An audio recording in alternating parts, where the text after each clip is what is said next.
We'll begin, I think. We're really happy to have Walter Denny here tonight, very distinguished art historian from Massachusetts and Amherst. And he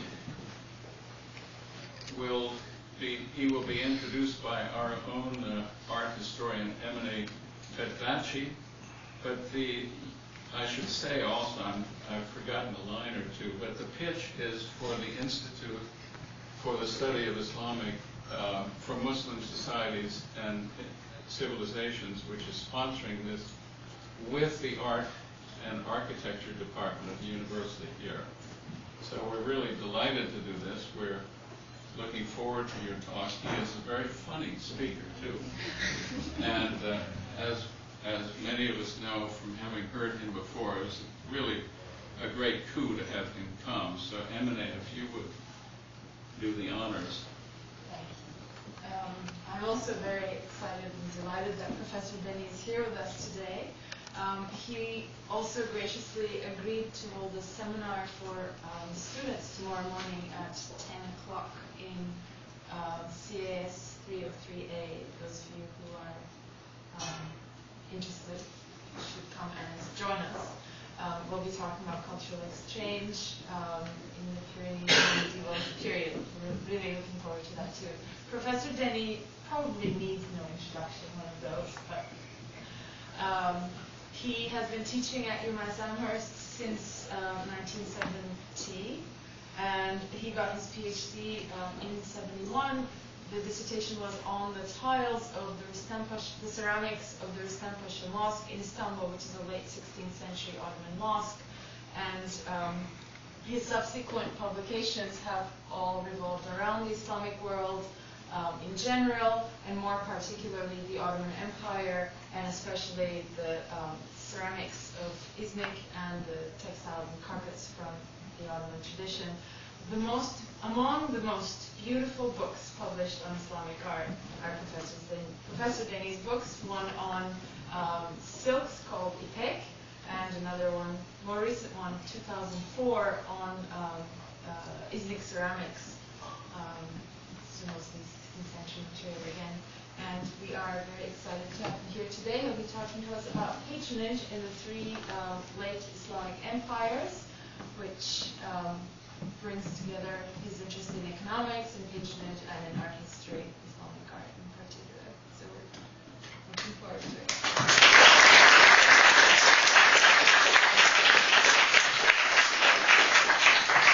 Thank you, Amelia. Thank you, Professor Mason.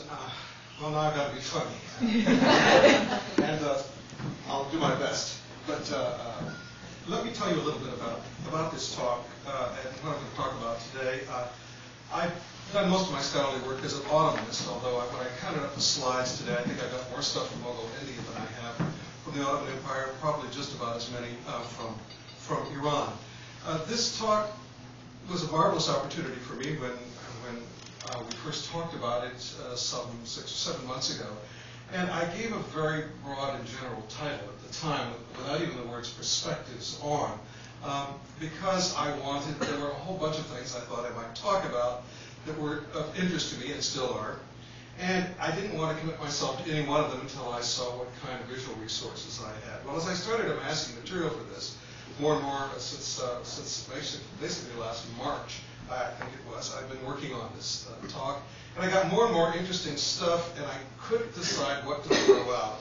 So I finally decided that of the 4 different topics that I had originally decided on, I'd probably try to deal a little bit with each one of them. So that's what you're getting subjected to today. And I'm dealing with this subject not as a specialist in a way, or as an Islamic specialist certainly, but in a broader perspective of an art historian who for 37 years, which I might add is much, much longer than Emine has been on this point. I've been among the great pleasures of my life has been the privilege of teaching a large topical introductory course to large numbers of students with no background in the arts at the University of Massachusetts. And this probably leads to what some people have called a sort of quirkiness in my approach, that also has led me to be continually fascinated with the kinds of things that I and my colleagues don't study. So that will be part of what we're doing today. Now, I'm going to assume that to get these things to advance, shall I just, do I press the up arrow here? Or Right key. Pardon? Right key. The right key. There we go. Okay. So with that sort of warning to all of you, I'll start my presentation here. And every once in a while what's going to happen is as I put the text down on top of the computer will advance the slides without my knowing it, and I'll have to sort of go back. So the title, at any rate, might suggest on its face a bit of hubris on my part.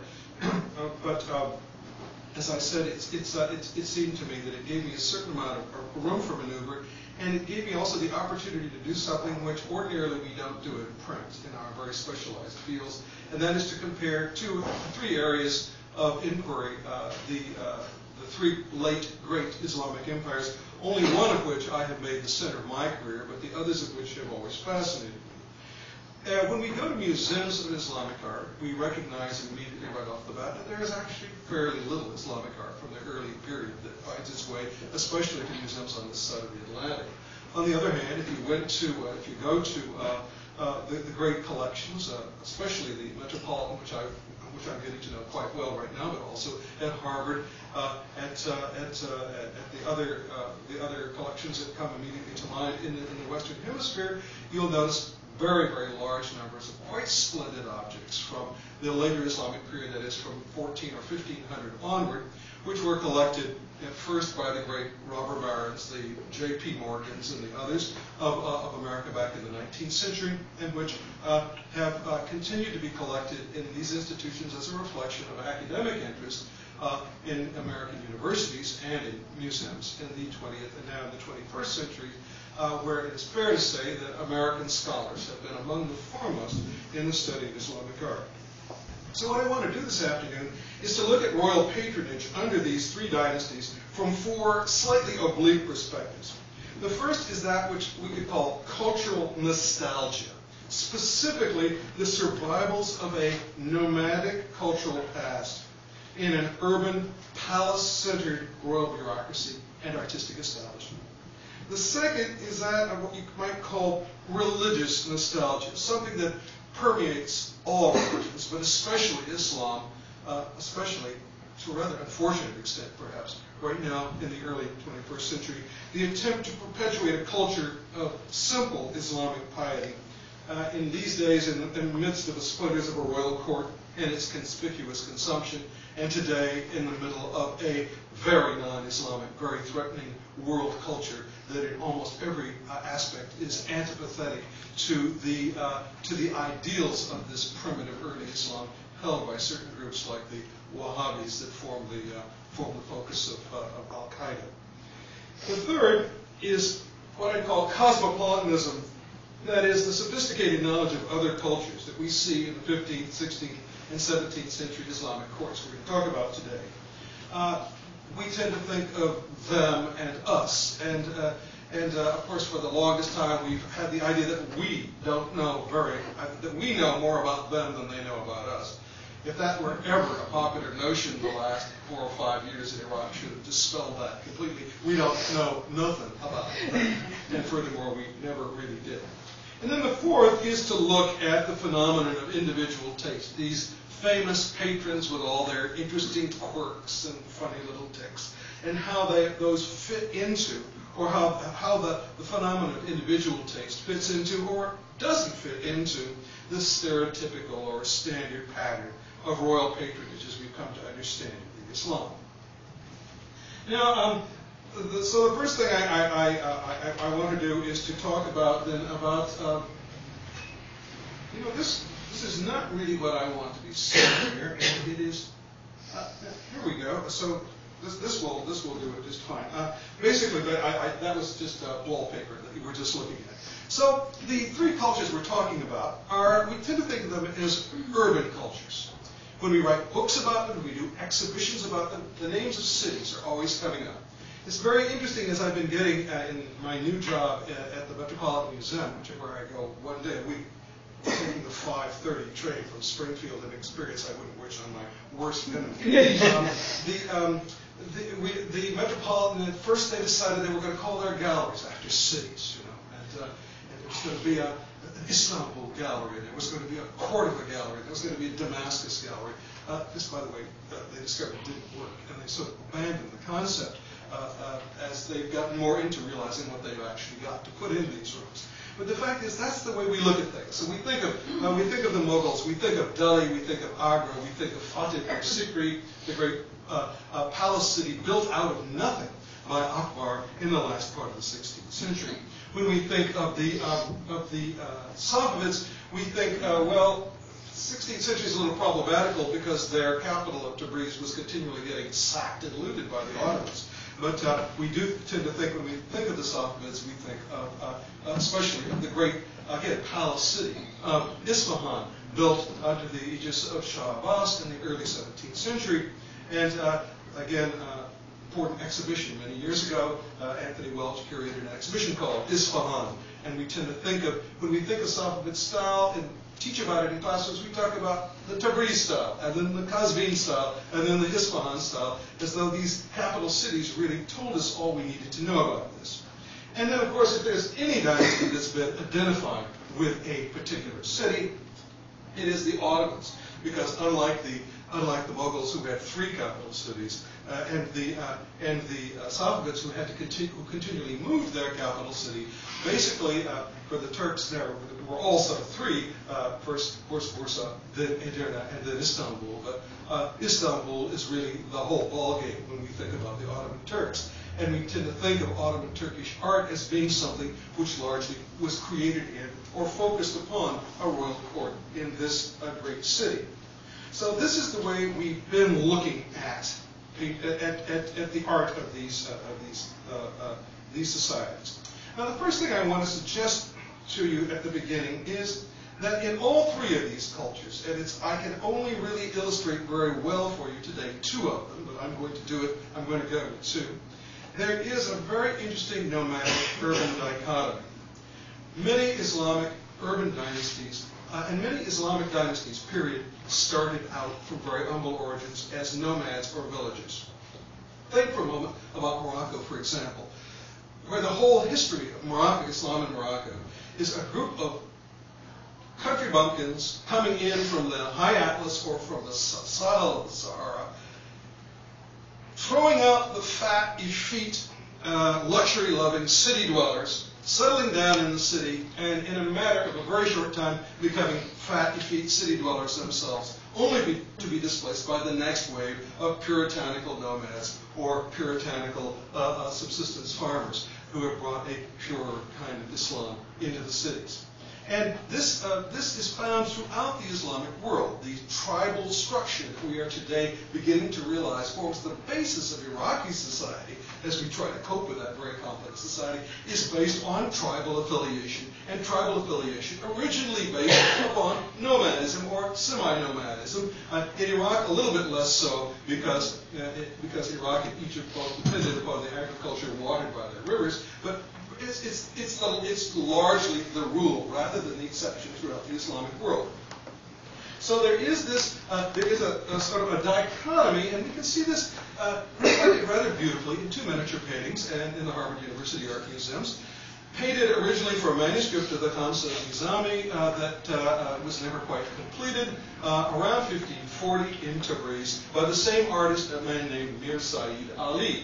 And these 2 paintings were unaccountably never put in the manuscript, and then each one was cut in half, probably as one of those unfortunate, Islamic law says that heirs inherit equally.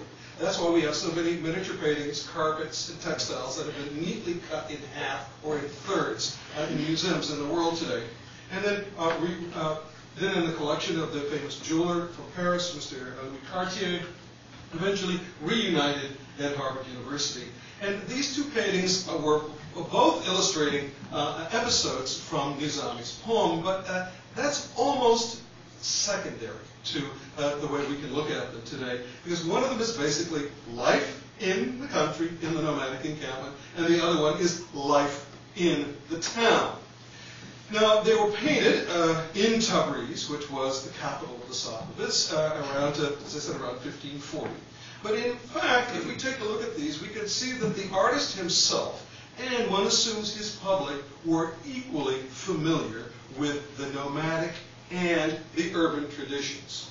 All you had to do in Tabriz itself was to come into town on a Sunday, back in the early 1970s, before the roof fell in, at least for foreign travelers, and try to find anybody in Tabriz. Nobody was there. They were all out picnicking by the side of the road in little tents.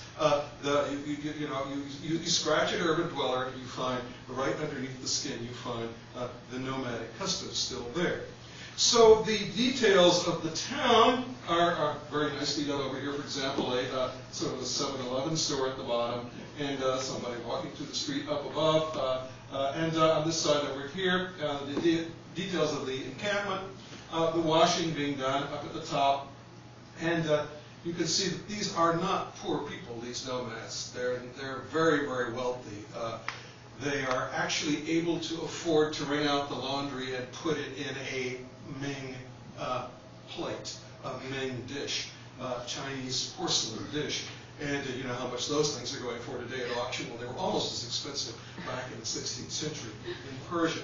So, we see rendered with great sympathy two traditions which I think we can consider were considered in the eyes of the people who looked at this manuscript, who were the very, very top elite of Safavid society, as two traditions with which they were equally familiar, and in fact, between which they lived. And if we know something about the founding of the Safavid dynasty, we know that it was Turkic tribal groups from Azerbaijan who formed the first armies of Shah Ismail when he established the dynasty. And the nomadic language, which was largely the language of the Turks, was still an important language throughout a large part of the history of the Safavid regime. And today is still the language spoken in the northwest part of that country. Now, if we take a look at the at survivals, they show up in all kinds of interesting places. Here is a double-page miniature from a 1566 manuscript from Turkey on the right-hand side. The manuscript is called An Account of the Siege of Sigetvar, the last campaign of Suleiman the Magnificent, who, while dying of cancer, led his enormous army into Hungary in the summer of 1566, and it shows the accession of his son Selim II after his death. And on the right-hand side, from another Ottoman manuscript, an important Ottoman manuscript, funny-looking Europeans are also getting an audience before the Sultan. And it's very significant that in both of these cases, the Sultan is shown seated on a throne, but this throne is in front of a domed tent, something we might call a yurt, which is not the word that people in the Middle East use for these things, but you all know what a domed nomadic tent is. What is the significance of this tent? There's not enough space inside of it to receive the crowd. The throne is not even in the tent. It's not under the tent. It's in front of the tent.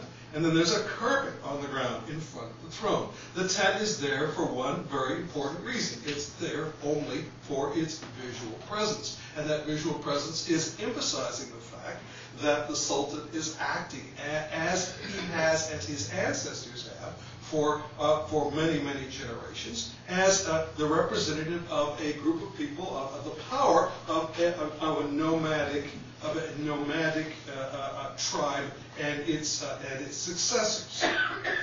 So and this association of tents and the nomadic lifestyle with the imperiums that we're talking about here has been very well established, among others, by a British scholar named Peter Andrews, who spent most of his career working in German universities, and his two-volume studies on tents and their influence on Islamic architecture are immensely well thought out, very well illustrated, convincingly argued, and for some strange reason, ignored by most Islamic art historians who don't seem to want to realize how important this work is. Now, despite the fact that such tents were rarely used in Ottoman times, they, after all, did have some very nice dwellings to live in, regular buildings. The Tent Makers Guild, which didn't have much business, still ranked very, very highly in prestige among Ottoman guilds. And in the early 1580s, at the time of a parade through the Hippodrome in Istanbul to celebrate the circumcision of the sons of Sultan Murad III, the Tent Makers Guild and their float, which you can see right here, together with one tent completely set up and another one packed for travel, figure quite prominently in the procession of guilds through the Hippodrome. And their symbolic importance is very significant, even though the Sultan himself, as you can see here, is looking out of the balcony of a very well-built, large brick and stone building, which has lasted down to our own days. As a matter of fact, right behind him is the major rug exhibition hall of the Museum of Turkish and Islamic Art today in Istanbul. Another survival of nomadic times in the art of the Ottoman Turks is the very symbol of the Ottoman Imperium itself, the tug, T-U, not quite pronounced G, the tug, or horsetail standard. Horsetail standards were really rather commonplace among the Ottomans themselves. In the miniature painting on the left-hand side, you can see 4 of them sort of sticking out above the margin at the top here. And in fact, Ottoman officials were ranked by, today of course, it's stars on your shoulder. I don't know how many stars General Patronage had, but there was certainly an awful lot of them. In fact, here, your rank as a pasha, your rank as a general in the Ottoman army, was determined by the number of horsetails you were entitled to carry. And they were fascinating to Europeans as well. And Melchior Lorix, who came to Constantinople as a sort of the photographer, of course, the artist, because they didn't have photography, the artist who accompanied a famous embassy from the Viennese Habsburgs, headed up by the redoubtable Auger Ghislain de Bisbecq, the most modern 20th century or 21st century person that I know of from the 16th century. One of the most extraordinary personalities that I've ever encountered as an art historian or historian. And Bisbecq brought this artist along, and the artist not only did this drawing of 9 of these horsetails, some of them a little raggedier than others, but also made a number of other drawings of them, and actually made wood engravings and copper engravings of these works, which he illustrated in a number of his publications once he returned to Flensburg in what used to be either Denmark or Germany, depending upon your prejudices. So, and yet another survival is the mark that one sees on all Ottoman armor that seems to end up in Western museums. You can see it right here. It's just scratched into this tombak or gilded copper chamfron or frontal face frontal from a horse's armor.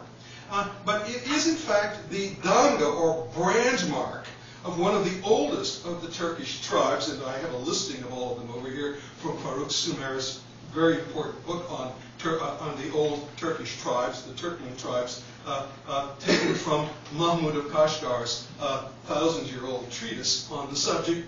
And you can see that the Kayud brand, the second one from the top, and the Kayud were the branch of the original Oghuz Turks from which the Ottomans were descended, that this continued to be used as an arsenal mark on all Turkish arms and armor belonging in the royal collections right down to the end of the 19th century. An absolutely remarkable example of a brand mark used to brand animals surviving as a dynastic cultural symbol. Now, forms that are associated with this old-fashioned way of life sometimes are almost impossible to read. You look at this object on the right-hand side and you say, what the hell is that? It's made out of rock crystal, extremely difficult to carve until the invention of modern motorized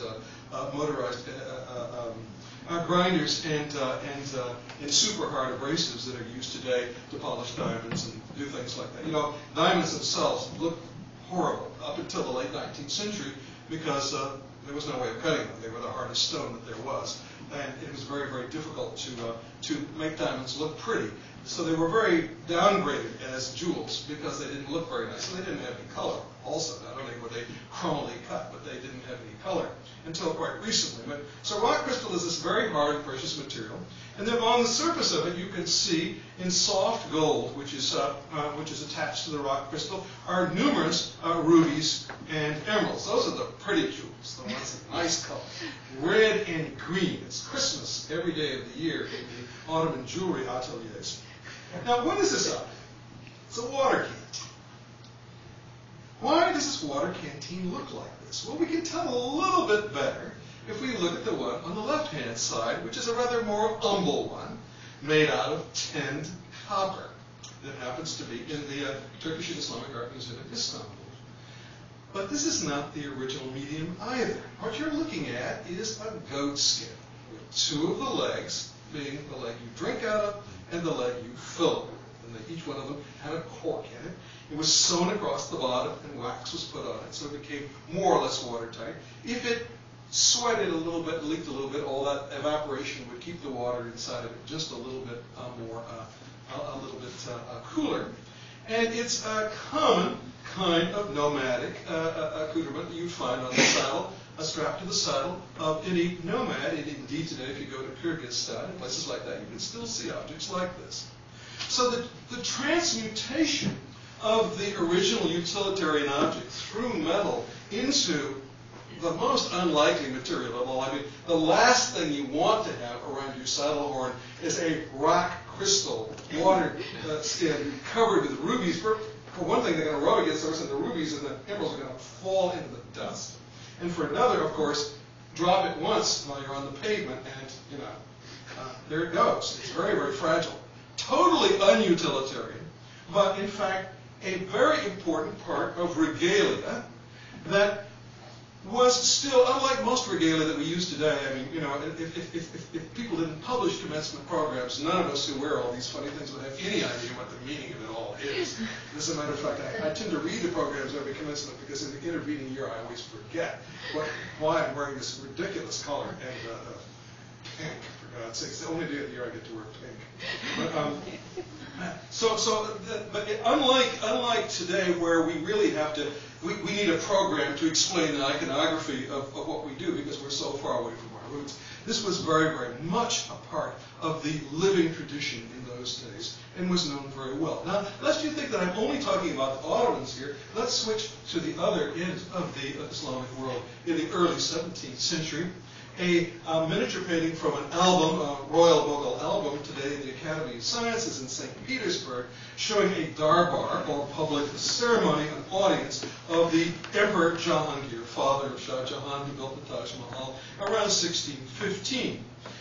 Now, in a way, there are two things going on here. One of them has to do with my third topic, which is cosmopolitanism. Someone gave Shah Jahan two Dutch paintings, one of which tells the story of Tobit and the angel from the Apocrypha, and the other one of which shows a portrait of a Dutchman, or an Englishman possibly, and his wife in a landscape. And you can see them both put on public display in the back of the darbar. A rather jarring note of a different culture appearing in this very cosmopolitan North Indian society. But what I'm much more interested in, of course, are the two domical tents. Because just like the Ottomans, the Mughal dynasty was also descended from Central Asian Turks who originally lived in tents of this sort. And although tents of this sort, especially when one views the fact that they're covered with large slabs of wool, of felted wool, which is entirely too warm for India, especially northern India. If you've ever been there in the summer, you know what I'm talking about. 120 degrees in the shade in Agra. And the second thing is that they don't last in India because of the humidity and the unusual, shall we say, six-legged fauna that exists there, which chomp on wool and eat it up very, very quickly. Nevertheless, these things are trotted out for an important ceremony as an important symbol of the fact that these people who are now living in beautiful cities, in fabulous palaces, and bedecking themselves with unbelievably sumptuous costumes and jewelry, had humble origins in the tribal areas of Fergana in Central Asia. Now, it's been suggested by Professor Guru Najipul of Harvard University that the very layout of the Islamic palace itself and here you see the Topkapi Palace in Istanbul in an axonometric drawing of the central part of the palace and a map of the larger palace, that the layout of the Islamic palace itself, which eschews large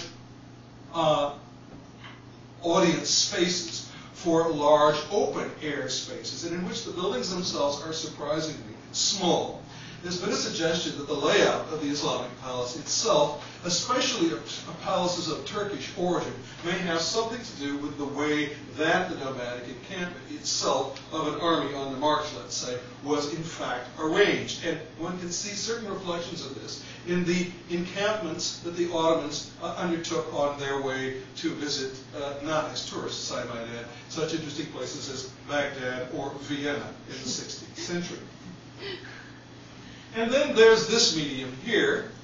The Oriental carpet as we know it, the Oriental carpet or a pile rug, although it has very complex origins, was certainly popular among nomadic peoples probably for millennia, because it served as a kind of a fake fur. That is, the pile of the carpet sort of imitates the fur on an animal pelt, and therefore was very, very useful because it was unbreakable. There was an almost limitless supply of the raw material, wool, in the nomadic encampment.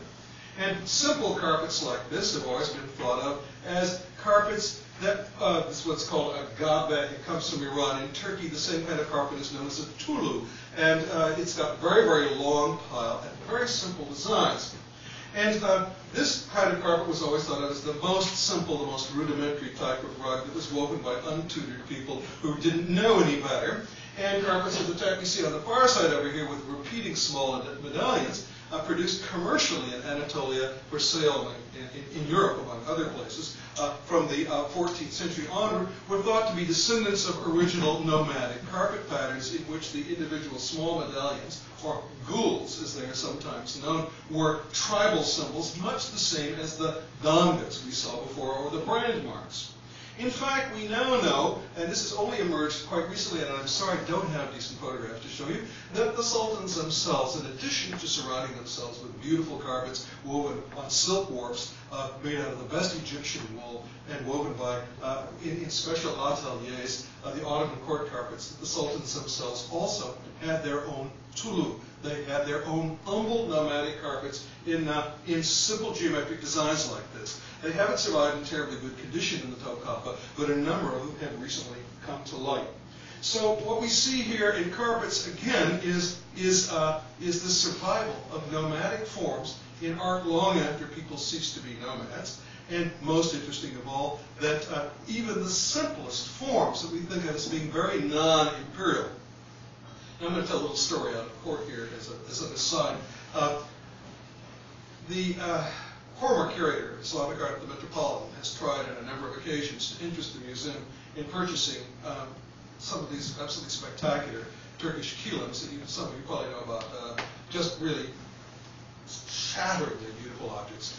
And to be met with opposition from the director's office because they were folk art and not imperial art, as though imperial art were superior. Well, of course, back when I was a graduate student, imperial art was superior, but we've come an awfully long way since the 60s. As a matter of fact, I can't even remember what the 60s were like anymore, and thank God for that.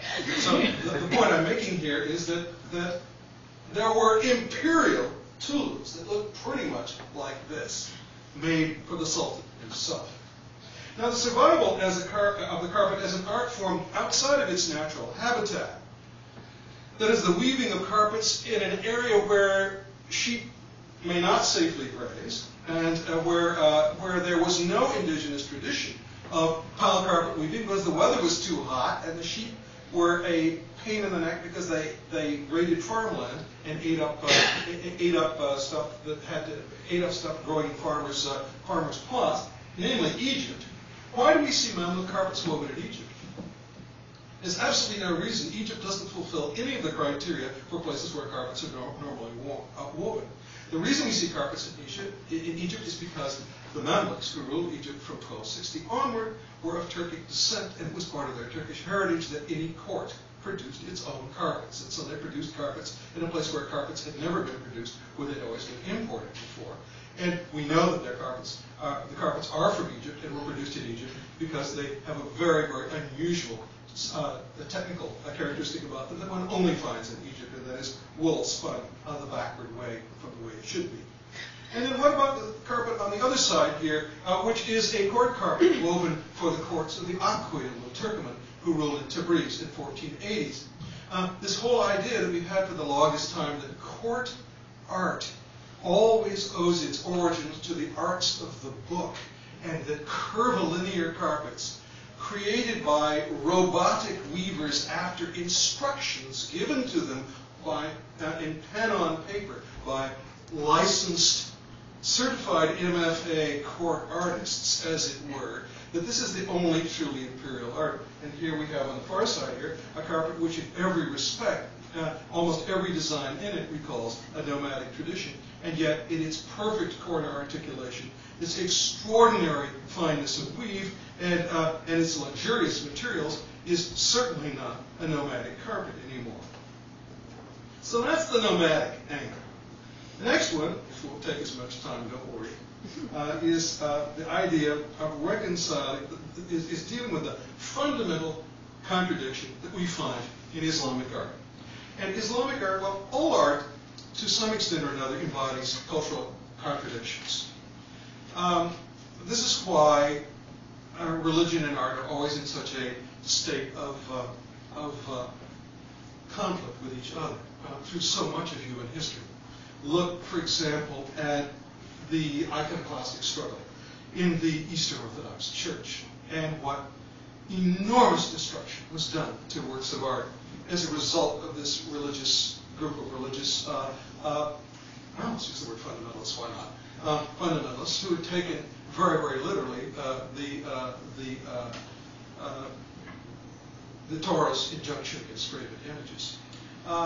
And that's why, if you want to see mosaics from the greatest period of Byzantine art, the Justinianic period, you don't go to Justinian's capital city of Constantinople. Oh no. Everything from his period is gone there. You have to go to Ravenna in Italy, which fortunately had, by the time the iconoclasts came along, fortunately Ravenna had fallen into the hands of the barbarians and its works of art were preserved. Civilization had a different plan for the works in Constantinople. Now, in Islam, this contradiction is far, far greater than in any other religion, even than in Judaism. Even than in Judaism. Judaism is anti-art to the extent that Moses said graven images weren't a good thing because they led to idolatry. You know, Moses goes up onto the mountain to come back with the tablets of the law. First thing he knows, the children of Israel left behind, as children will always do, they're dancing around the golden calf by the time he gets home, and he actually breaks the first edition of the Ten Commandments and has to go back and get a reprint before he can actually come back the second time and bring the law to his people. Well, in Islam, the idea is also very strong. It's not in the Quran anywhere, but it's very much in the traditions. The Prophet supposedly said angels won't go into a house where there's a picture. Okay, well, I'm not sure I want angels in my house anyway, but that's sort of a different matter. The fact is that there has been this very, very anti-art tradition that has long existed in Islam. Anti-music as well. There's only one kind of sanctioned music, the voice of the person reading the Quran. All other music is according to the strictest interpretation. Absolutely a no. Well, of course, we all know how well these injunctions are observed. People say, how can you talk about Islamic art? Why is there Islamic art? We all know that art is forbidden in Islam. Yes. That's right. That's why there is no art in Islam. There is no adultery in Christian society. And just read what in the Book of Kings, what the writer says about the delight that Solomon had in building that temple and the Ark of the Covenant. No graven images? I mean, forget it. They're completely covered with graven images. So this is the contradiction. Art and anti-art that exists all through Islamic history. And there are ways of getting around this. The Prophet says, he who wears silk in this world will not wear it in the next. Meaning, you don't go to heaven where everyone wears silk. Specifically promised by the Quran, by the way. If you wear silk now, you don't get to wear it later. all this delayed gratification business is something we've all had to cope with at some time or another in our lives, whether from our parents or from others outside of ourselves. But in fact, it is so they get around it how? Well, you wear cotton undergarment, and you wear the silk on top of the cotton. So you're wearing cotton, and the cotton is wearing the silk. If we didn't have theologians, where would we be? And, if we didn't have the legalistic, we didn't have canon law, where would we be? So this is a very interesting phenomenon. And in Islam, what it means basically is, although Islamic courts find all kinds of ways of getting around the fundamental anti-luxury, anti-beautiful art, the art is a very voluptuous, it's something that the feelings are involved with. St. Paul didn't like it, Moses didn't like it, Muhammad didn't like it, and yet we've got lots and lots of it, which is very fortunate for those of us who make a living talking about it. Otherwise, Fred and I will probably both be driving taxis.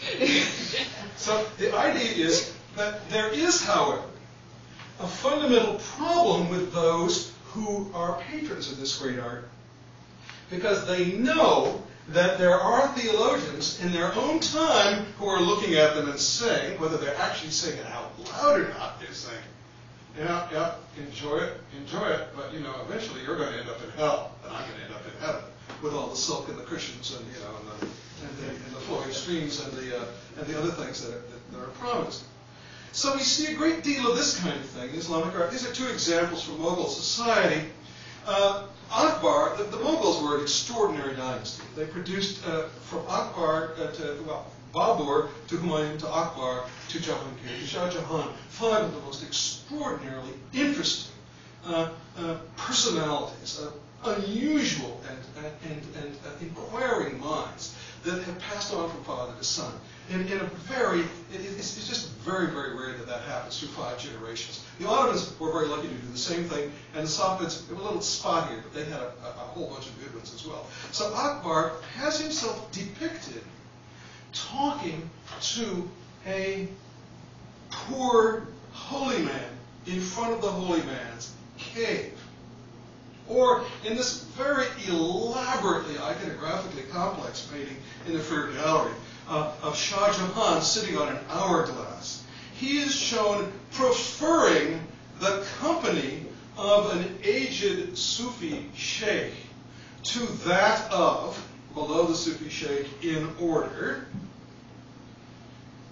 Sultan Mehmet III of Turkey or James II of England, with the painter placing himself at the bottom. Now, paintings like this are a very good indication of the ambivalence that Islamic rulers felt about the luxury in which they found themselves. Now, there are many cases in Islamic history of very powerful rulers who really wanted to drop it all.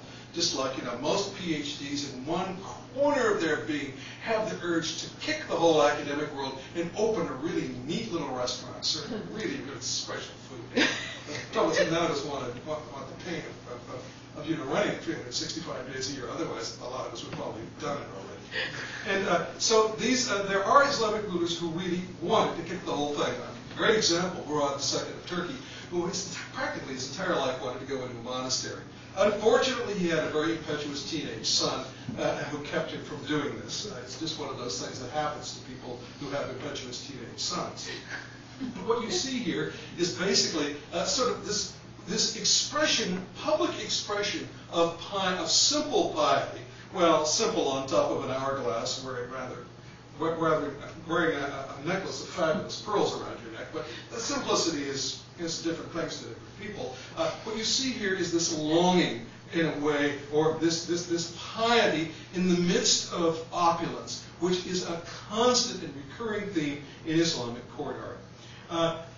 We see it in traditional, this is a posthumous portrait of another Mughal emperor, Aurangzeb, the one whose great piety basically destroyed the Mughal Empire. He decided that he was going to conquer all of India for Islam, and in so doing, he basically dropped the tolerance that had given the Mughal Empire its greatness. And Salim II, Turkey, praying on a rather elaborate carpet, actually, and in front of a nomadic tent. Remember, these things all keep reoccurring, all the different themes keep mixing together here. Now, is this a kind of a lip service to religion? Or is it instead, like the stuff we just saw, the nomadic survivals, another kind of cultural nostalgia? Let me give you another example here. The object on the left-hand side is a botanical object called a coco de mer. It's a Seychelles Island coconut that fell off of its coconut tree, and then a tsunami came along and washed it into the Indian Ocean, and it eventually washed up on a beach in the Persian Gulf, where it was taken by somebody and carved very beautifully into a kashkul, or begging dervish's bowl, a bowl in which a beggar, a religious monk dedicated to poverty, would carry around, hoping people would put either food or money in it. So it's an humble object, although this particular one has been rather elaborately decorated. It's called a coco de mer, the French word for this gadget. And in the same transformation that we saw of the water skin into the crystal object, the coco de mer becomes a cut steel inlaid with gold beggar's bowl from its inscription made for a ruler of Persia to carry with him to say, look, I'm an humble fellow too. It's just that I happen to have paid several hundred pieces of gold for this Yves Saint Laurent version. Actually, what this is really, the analogy I have to, please forgive me for this, but it seems quite apt. This is the Islamic equivalent in some ways of chocolate-covered matzah. That is to say, matzah, or unleavened bread, is a sign of simplicity, of something, a bread that you make when you don't have time to add the leavening and go through the entire process. It's something that is done, it is the byword for simplicity and for giving up of luxury. And then, of course, you cover it with chocolate, and you've made it into something quite different. This is kind of the same general idea here. So the kashkul, you see this type of kashkul. There's another kind of kashkul, which was a very, very simple copper dish. This is what they used in the Ottoman Empire. And here you see the same thing done in hardstone in green jade, probably for an Ottoman sultan, although it's not a particularly wonderful object, I don't think. But here's another example of the same sort of thing. The same process we saw in the Waterstein canteen. Now, when we take a look at commissioned paintings done for the albums of Islamic rulers, and here, again, I've got two examples from India, done from Mughal rulers, showing poor religious people. Fakirs is the word we use in English, but basically Sufi people who live a simple religious life, Sufi life, in a kind of a rural setting, and do not have fancy clothes, and spend their life meditating and discussing religious principles with each other, with the occasional water pipe thrown in.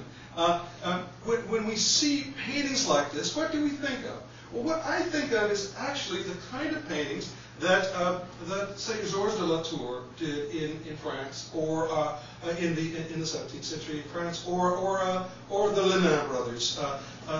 Pictures of noble people in poverty who are still happy and still shouldering on. A kind of a recognition of the simple life as something that is very virtuous, and you can at least pay lip service to it by having these pictures in your royal album, or having a Lenin painting hanging in your precious Louis XIII style palace. The moral example of poverty always appeals to the rich out of guilt, but only up to a point. And you might think this is unusual. This is sort of typical of the Islamic world. Now, it's typical of all civilizations, because the European courts and royalty could never, ever figure out what to do with those pesky Franciscans either. They just couldn't figure out how to deal with them. Now, there were certainly many cases of genuine religious piety among Islamic rulers. As I mentioned, Turkish Sultan Murad III tried to abdicate to lead the life of a simple dervish. Suleiman the Magnificent, seen over here in a portrait by Melchior Lorix, in his old age melted down all of his gold and silver tableware and ate off of simple pottery, the chronicles tell us.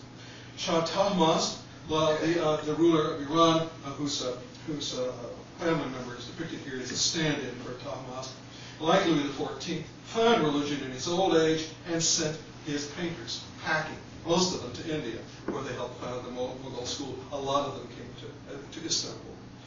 One suspects, on the other hand, that for this young prince here, the Safavid prince Sam Mirza, depicted in 1529 at the breaking of the fast of Ramadan on the last night of Ramadan, the night of power, which we just experienced this year, just a very short time ago.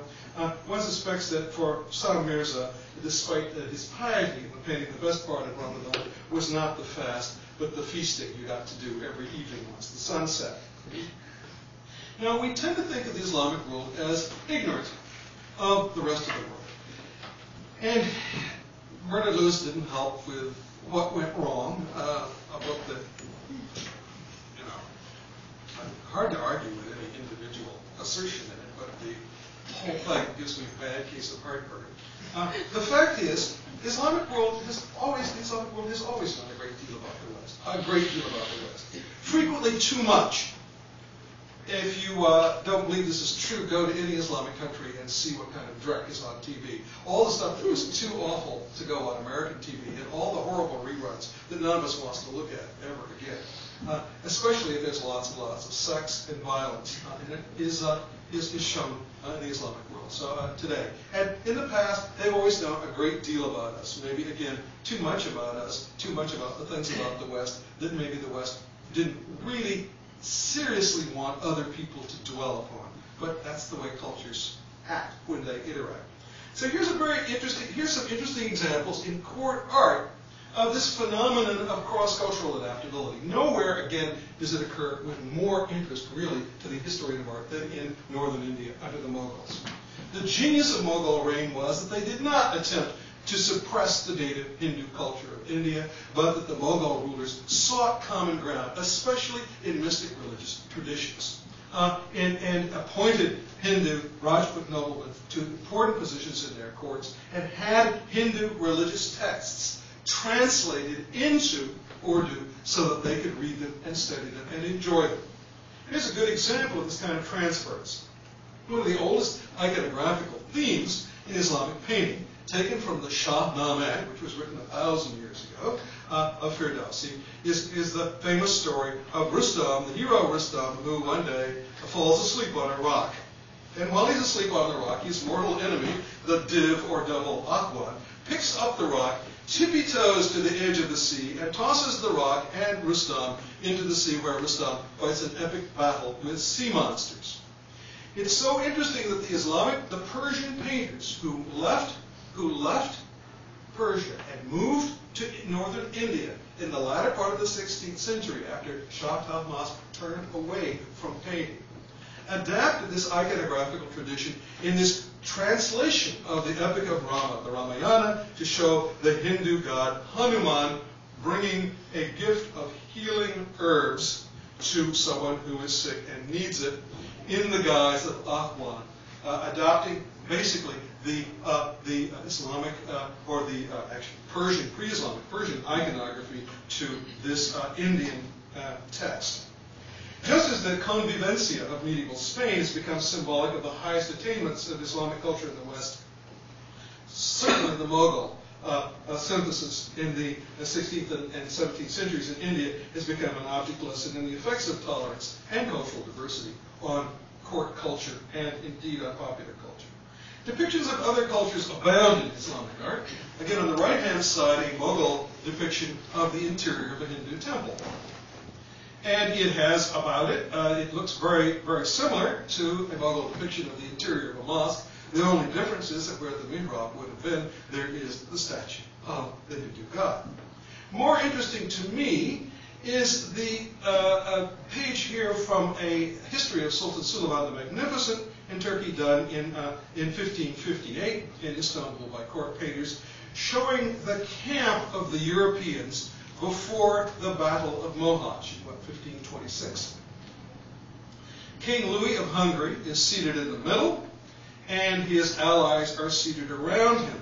But if you take a close look at this, the painter here knew a great deal about what was going on at this time. And he's made a number of details that are probably not immediately recognizable by us today, which you can see very nicely. One of them is the fact, Busbek notes this, he says, when I go to the Ottoman Empire, he said, and the Sultan has an audience, and there are 10,000 people there, he said, you could hear a pin drop. These people are quiet and respectful. Why are they quiet and respectful? Because they're not drunk. The fact is that Europeans did not drink water. They drank beer. And when they drank, that was all they had. They brushed their teeth with it. That was all. Water, everybody knew. Well, you know what W.C. Peel said about water, but water is not a nice thing for them. So they've got the wine here being poured out of a pigskin, you know, an unclean animal. Really marvelous here. They're so old-fashioned. What are these things back here? They look like barrels of wine? No. They're cannons. They're wooden cannons with metal wrapped around them. Very old-fashioned technology. They don't have any good technology. Not only that, but they're also dissolute. Look at this cute guy down here with the legs here. I mean, you know, Europeans should be thinking about going out and winning a battle for Christ, and instead they're drinking and they don't have the technology or anything else. And this is actually a very good. This is one of the reasons, of course, why Mohat was such a disaster. There's no question about it. It was the lousy technology, lousy discipline, and the fact that the European troops were, most of them, sloshed. The incorporation or adoption of other styles shows up all over the place in Islamic art. People say Islamic art is not open to the outside. Absolutely ridiculous. And in fact, maybe kind of heartbreakingly too open. Look at the landscape in the back of this Mughal album here. Somebody's been looking at European prints. Totally amoral. They should have been banned, of course, just like that. In the background, we got a Dutch background here to our Sufis sitting in a landscape here. This is what happens when a Persian painter in the latter part of the 16th century takes a traditional Islamic story, the story of the almost beheading of Ismail by his father Ibrahim. It's a familiar story, of course, because it's got a different version in the Torah, and he does the whole thing up in the latest Italian style. Not believing that any Islamic artist was capable of much originality without having been subjected to direct Italian influence, the myth arose that this particular painter, Muhammad Zaman, somehow had made a trip to Italy where he had studied from Baroque painters, perhaps in Naples. In fact, not so at all. He learned about Italian art the same way Rembrandt did, from prints. So, and it goes further than that. Not only do we show the funny-looking foreigners as they actually dress, and we've got another Mughal painting on the right-hand side here, showing probably an Englishman from the certain details of his costume, with this very interesting Indian landscape in the background. But in Isfahan, we know in the 1630s and 1640s, there was a mania among the wealthy middle-class and upper-class youths, similar to that, if anybody here is old enough, and some of you are, to remember Nehru jackets or Mao jackets. This was the Portuguese fad that swept through Isfahan, and every young Persian guy had to have himself a Portuguese hat, a Portuguese vest, and a pair of Portuguese pants. This was the alla portuguesa style that was very important in Isfahan. So there are first-hand experiences over the centuries in the Islamic world with European culture and an impact on local customs. For some strange reason, we tend to feel that we are influenced by other cultures. This is before modern times, but other cultures aren't influenced by us. Nowhere does this show up more often than in China, which people have long believed was this culture that had a great wall around it. It was absolutely impervious to outside influences. Well, art historians are beginning to discover that the Chinese were like everybody else. They were fascinated with foreigners. Now, the smallness of the early modern world is very important for us to realize. By 1614, the American turkey shows up in an Indian painting in India. The earliest copy surviving of Columbus's map of the New World, we don't have his original map. The earliest surviving copy was done in Istanbul in the 15th teens by Piri Reis.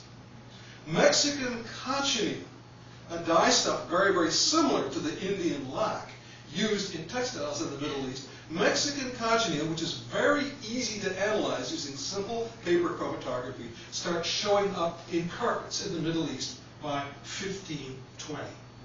So there is nothing, there's a bit of it, it's not quite as fast as it is today.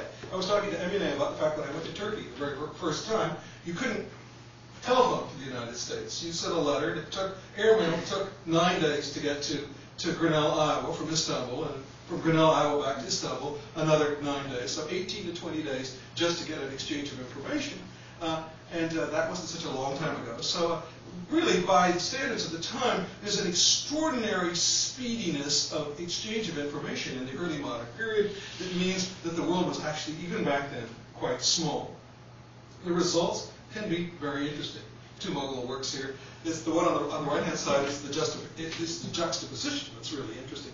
On the left-hand side, excuse me, Jahangir, of course, above, Jesus Christ below. But the fact is that cultures were mixed up to the extent that these two paintings were part of a royal album, we know from the border, made for Jahangir himself. I don't know what he's trying to do, whether it's sanctity by association or what that's going on here. A print by Bertrand von Orly makes its way into the Mughal Empire, and before the year 1600, or a little after 1600, this Madonna and child end up in a new subcontinental incarnation.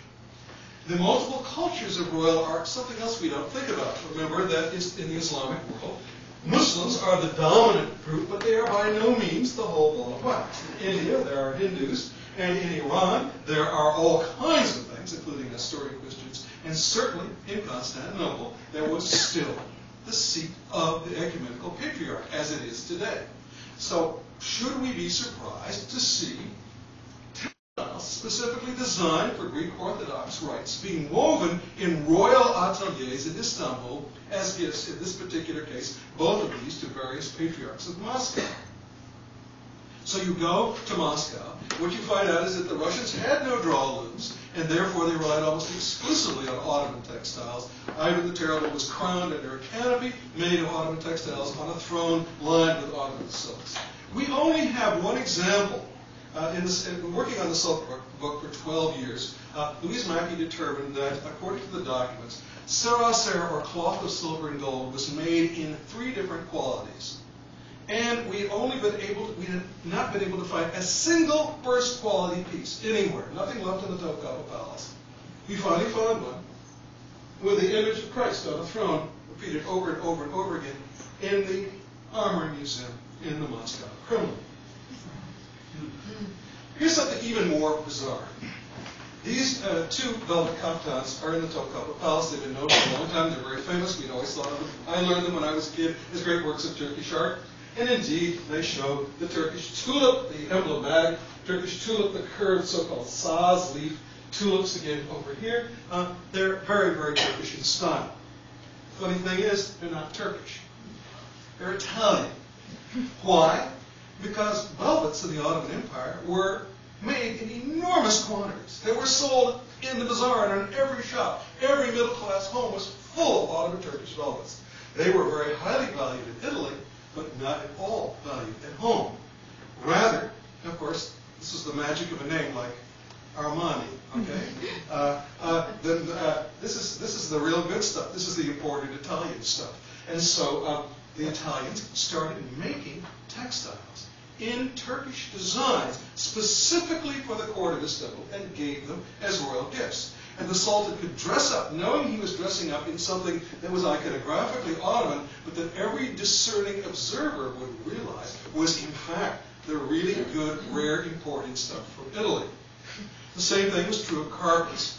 In a very memorable sentence, at the end of an important article, Julian Raby, who is the director today of the Freer Gallery in Washington, in commenting on the fact that the Turkish sultans never allowed the famous Turkish rugs of Uşak to be used in the Topkapi Palace in the 16th century, said, if you were the lord of the Black Sea and the White Sea and of Europe and of Asia, would you allow your felicitous derriere to sit on a carpet that was to be found in the salons of every single one of the donne mobili, translated prostitutes, of Venice?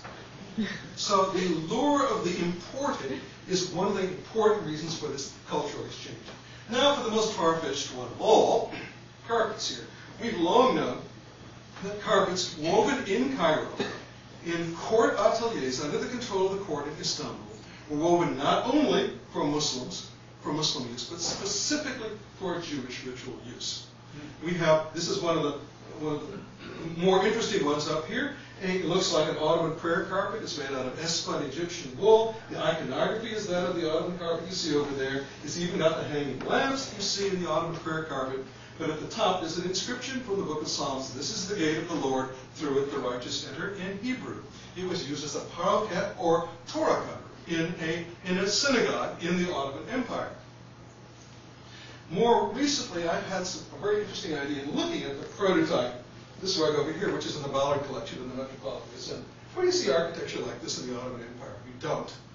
And I can argue this rug, I'm convinced, comes from Spain. It's brought to Turkey by Jews who came there in the early 16th century. It becomes canonically Ottoman, and then it's borrowed back by the Ottomans' own Jewish community. One last example. This is going on a little long. Bear with me. We're coming to the end. The end is in sight. Relief is just around the corner, and refreshments just around the corner. This is the most interesting example of all, of cultural migration. The design is called Chintamani. In Sanskrit, it means auspicious jewel. 3 pearls with flames set into either a lotus or into the crown of a bodhisattva, appearing in this textile in one of the Japanese shrines in Kyoto, but known also from Indian paintings of bodhisattvas.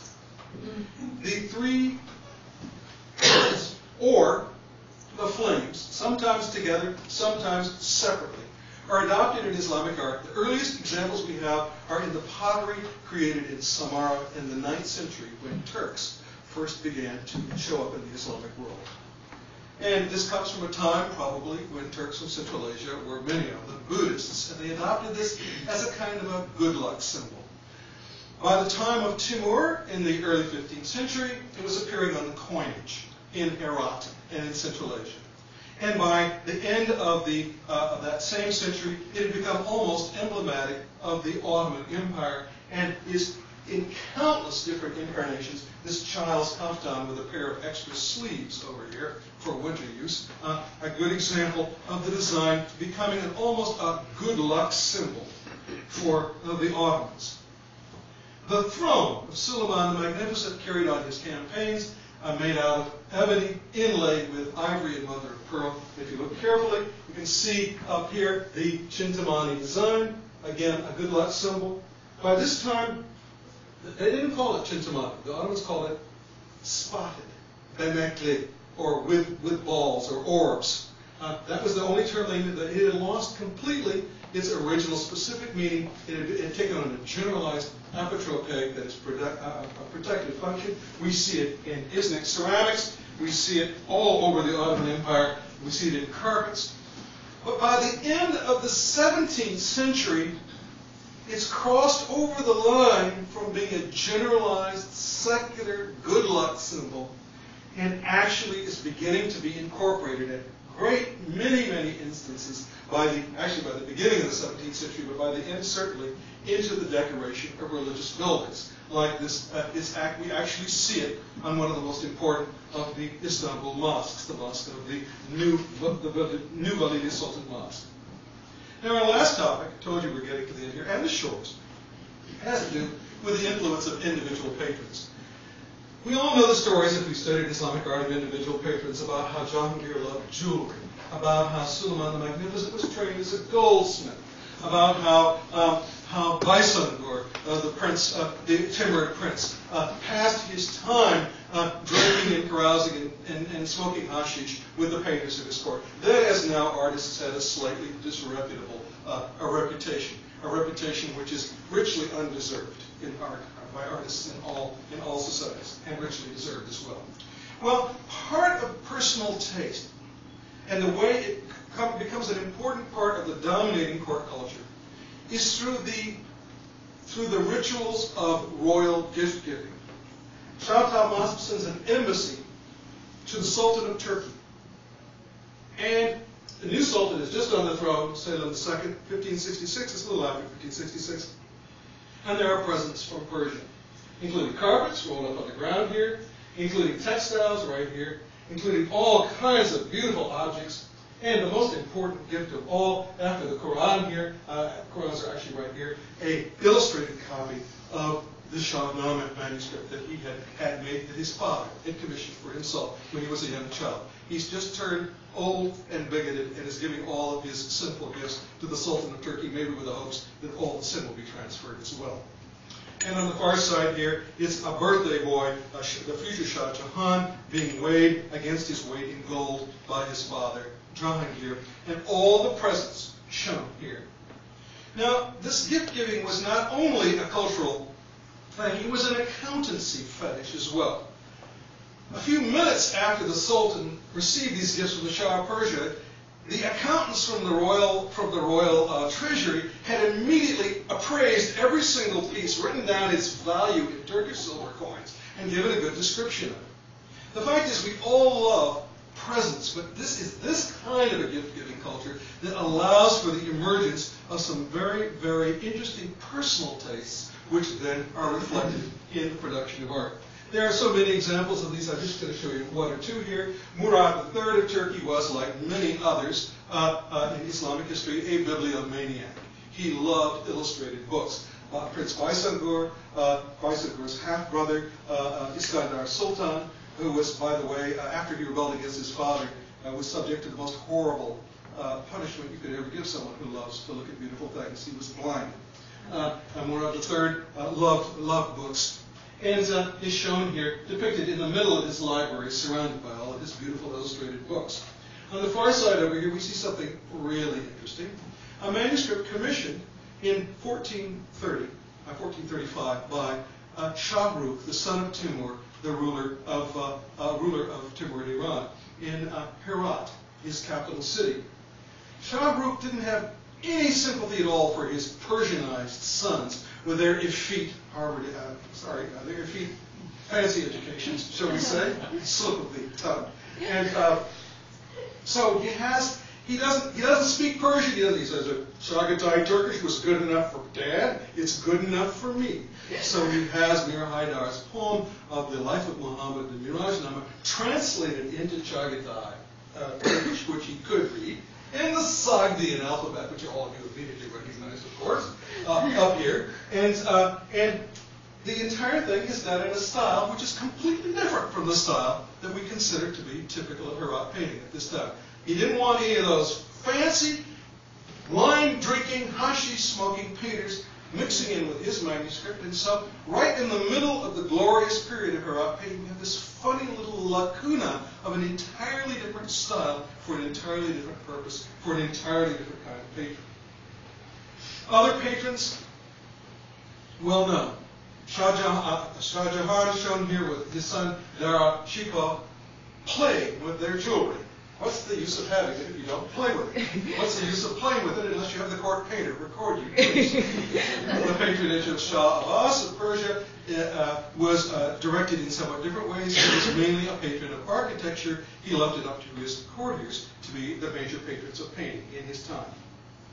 Now, can we, just one or two questions I want to deal with there at the very end. Can we determine any special characteristics of the patronage of women in Islamic court culture?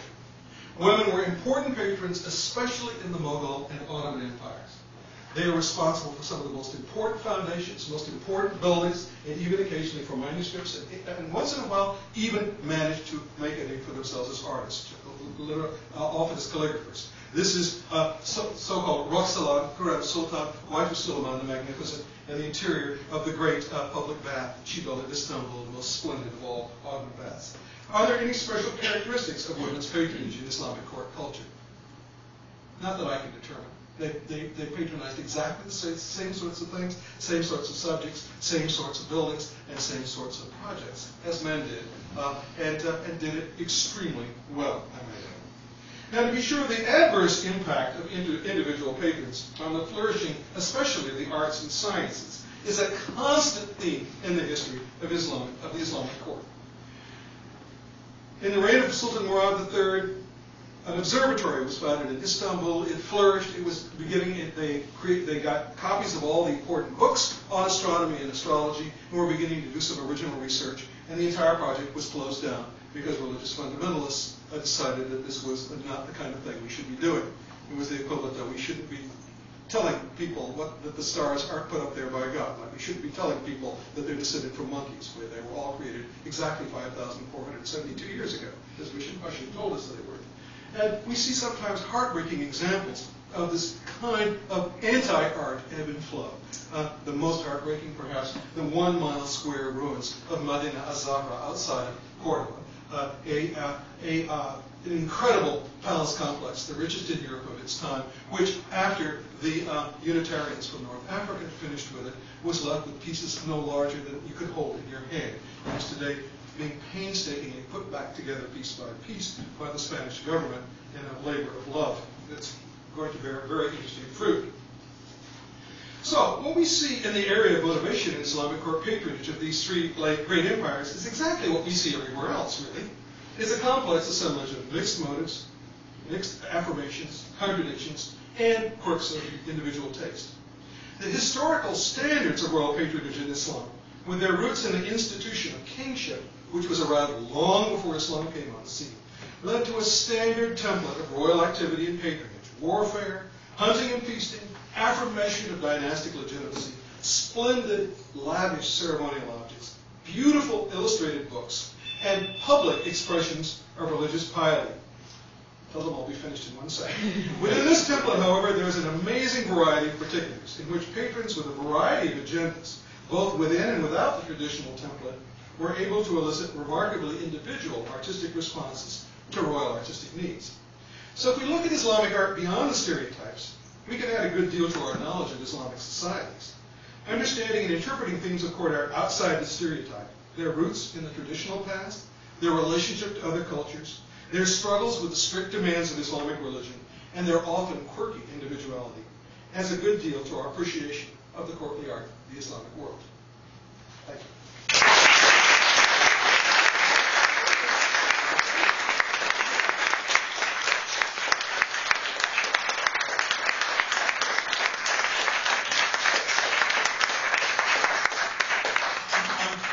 Sorry to have gone on so long. Would it be best if we perhaps did questions informally, or do you want me to, in the time-honored tradition of the political season, evade your questions right now? Are you happy to take questions? I'm perfectly happy. For a few minutes, and we have refreshments after that. Okay, well, if anybody wants to delay gratification of refreshments for a few more seconds, are there any questions that I can... Did somebody think of something I've left out? Somebody think of something embarrassing? Would someone like to complain that I was not funny enough? Left you all speechless, I see. Well, in that case, oh yes. Is there a Chinese influence? I want to go the other direction. Absolutely. Yeah. Oh, absolutely. The Islamic rulers were the great collectors, for example, of Chinese porcelain. Today, if you want to see great Chinese porcelain, you go to two places. You go to the Palace Museum in Taipei. Well, there's some good stuff still on the mainland. Beijing as well. But basically you go to Istanbul, the greatest collection. There are 37 yuan pieces alone in the Topkapi Palace, and thousands of bank pieces, and chain pieces beyond calculation. And if you wanted, also a great place to see Chinese porcelain is in Isfahan, because, in Tehran, because the Shah Abbas I collected blue and white. He had a fabulous collection of blue and white, which was kept in the family shrine in Ardabil for many centuries before being moved to a museum in Tehran. Islamic art, Chinoiserie in Islamic art, begins in the Tang Dynasty and reaches a climax really probably in the 16th century, when the style called Hatayi, or Cathayan style, in Istanbul, and similar style in Tabriz, were incorporated many different Chinese motifs. And the Chinese blue and white, which arguably, even more than Chinese silk, was the one art form that had the widest currency of any single art form since the beginning of time. It's a kind of a tie between Chinese blue and white and the Islamic carpet, as to which has had the most impact on other cultures. everybody in the Islamic world copied or paraphrased blue and white words from China, which, by the way, were produced in China not for local consumption, we now realize, but mainly for export to the Islamic world, because Chinese didn't like blue and white very much. But and they had to get the material, oddly enough. The blue in blue and white, is cobalt. There's no cobalt in China. It all had to go the other direction on the Silk Road, on pack animals in China. And it was so fitting that it all came back to where it started. Other questions? Yes? Have you ever seen the applique tents in Cairo that Yes. are erected for funerals? Yes. Sometimes they're explained as having a pharaonic origin, because tents were erected for mummification purposes, outdoors. Might that have a later origin in Islam? Well, there's so many different kinds of tents. As you know, there are these stomachical tents that we were talking about in the lecture, but there are also so-called black tents, which are found from Morocco all the way to Xinjiang, which are made out of coarsely woven goat hair with lots of lanolin in it so that the water sort of goes off of it. And these fancy ceremonial tents, what we call fabric tents with poles, pole tents, sort of like modern circus tents, and frequently the same size. They're found all over the place. We see them in miniature painting. Peter Andrews has talked about them in great detail. Interestingly enough, Cairo seems to be the main place where they were made. The famous Ottoman tents that were captured at the Siege of Vienna in 1683 and ended up in the biggest bunch of them in the Wawel Castle in Krakow in Poland, those are all probably of Egyptian manufacture. And this tradition of applique, which they do in Cairo, is still practiced in Cairo better than any place else in the world. Now, there have been all kinds of attempts to link these things to the pre-Islamic past. And what you mentioned, the idea that they might have come from Egyptian rituals, is possible, but I doubt it. I tend to doubt it.